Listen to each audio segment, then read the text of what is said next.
TGL, a new technology-filled golf league, started by none other than Tiger Woods and Rory McIlroy, has sent the golfing world into a frenzy.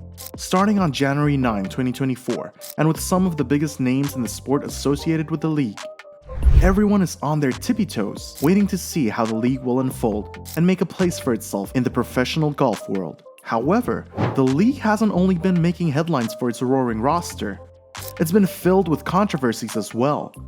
But is TGL really nothing more than a LIV Golf Rip-Off? And how does the league even work?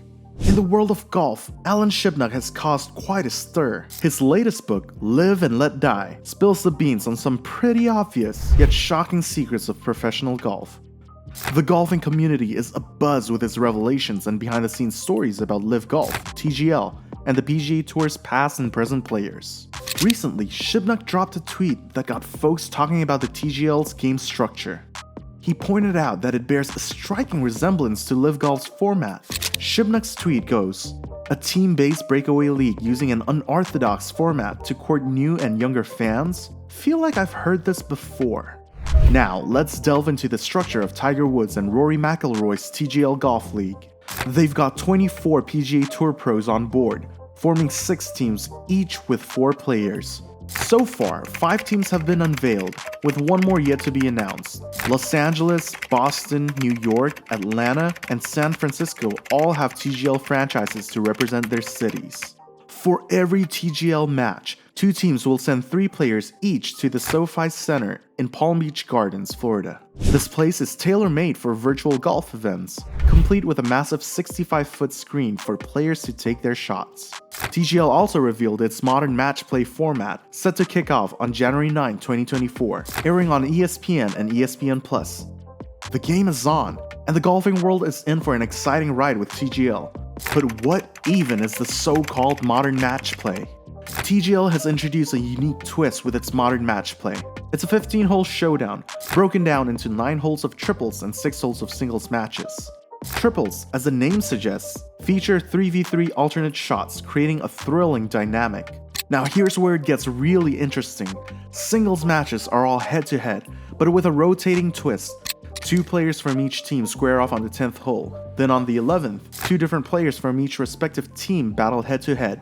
This pattern continues on the 12th hole until the final 2 players compete on the 15th hole. It's an exciting mix that keeps you on your toes. To illustrate, picture this scenario. On the 10th hole, Tiger Woods represents his team and faces off against Rory McIlroy from the opposing team. On the next hole, Shane Lowry takes on Patrick Cantlay. This cycle repeats for holes 13, 14, and 15, creating 6 holes of intense singles action. Now, scoring in TGL is a departure from the traditional match play format. Each hole is worth 1 point, and the team with the fewest strokes on a hole wins that point. No carryovers. And in case of a tie, no points are awarded. The team with the most points at the end of the 15-hole match takes the victory. But what if the team find themselves tied after 15 holes? That's where TGL's unique overtime kicks in. Forget sudden death playoffs. It's a 3-on-3 closest to the pin competition. Whichever team lands 2 shots closer to the hole than their competitors wins the overtime period, and consequently, the match. As the season progresses, teams accumulate points, following a scoring system reminiscent of the NHL. 2 points are awarded for a regulation win, and the same for an overtime win. A team that loses in overtime gets 1 point, but a regulation loss earns no points. The top 4 teams with the most points at the end of the 15-match regular season advance to the single elimination semifinals. From there, the 2 winners go head-to-head in the championship match, a best-of-3 series. The team that emerges victorious in this showdown will be crowned the inaugural champion of TGL. The stage is set, the rules are intriguing, and the competition is fierce. TGL promises a new golfing experience that's bound to keep fans on the edge of their seats. And so will their insane virtual SoFi Course. For now, one thing is for certain. TGL is about to redefine the golfing experience. Let's dive into the extraordinary technology at play. The heart of it all is the virtual golf course within the SoFi Center, spanning roughly the size of a football field. This high-tech wonderland covers an expansive area, of 97 by 50 yards. Now here's where it gets mind-blowing. Players will take their swings from natural grass, rough, fairway, and sand, all directed toward a colossal 65-foot screen. To put it in perspective, that's around 20 times the size of typical simulators used by pros and amateurs.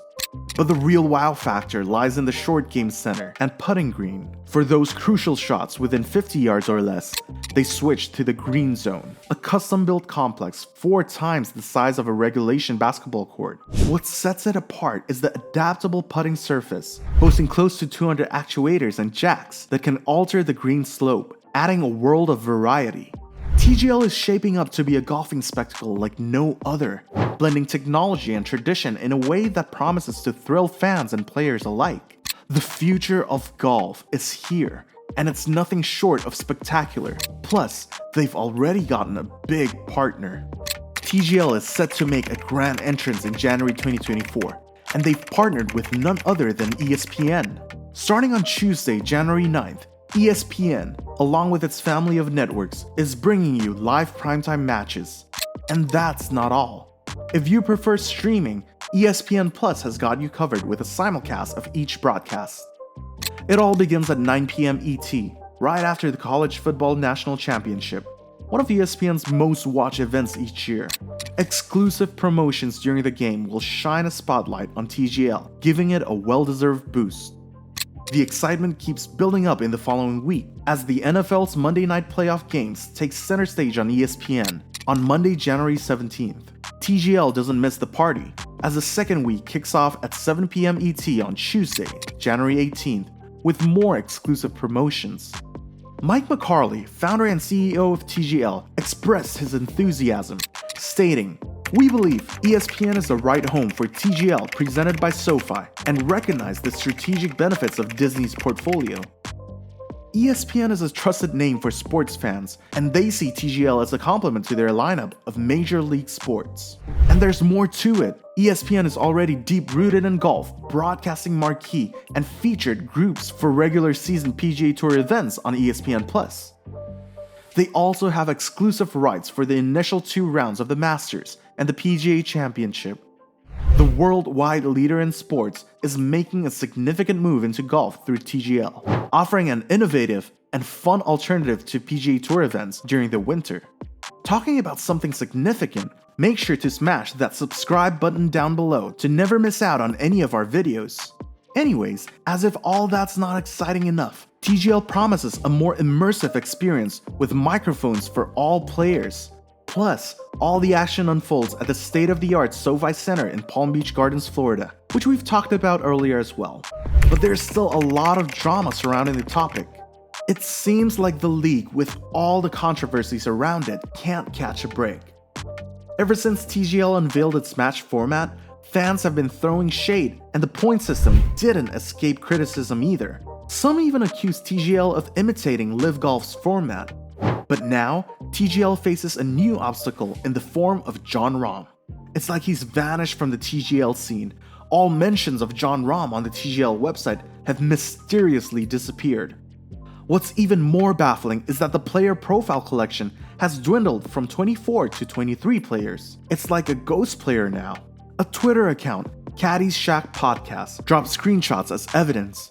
One screenshot showed the original 24-player roster featuring Jon Rahm, and the other revealed an inaccessible player profile page for Rahm. Their tweet set the golf world abuzz with speculation, suggesting that TGL might have lost the defending Masters champion. Adding fuel to the fire, a Twitter user pointed out an older tweet from Tiger Woods. In it, Woods had welcomed Justin Thomas and Jon Rahm to TGL. But guess what? That tweet and the TGL tweet he quoted have mysteriously vanished too. As for Jon Rahm himself, he's been keeping a low profile. The Spaniard recently had the honor of throwing the first pitch at a baseball game during the ongoing World Series, specifically at Game 4 between the Arizona Diamondbacks and the Texas Rangers. He wished the team luck in a tweet celebrating the occasion. With players signing deals with TGL teams, there's a lot of speculation about the potential conflicts over which team Jon Rahm might sign with. As the mystery deepens, all we can do is hope for some answers soon. TGL seems to be embroiled in a whirlwind of intrigue, and the plot keeps thickening. One thing is for certain though, we're all eagerly waiting to see how this saga unfolds.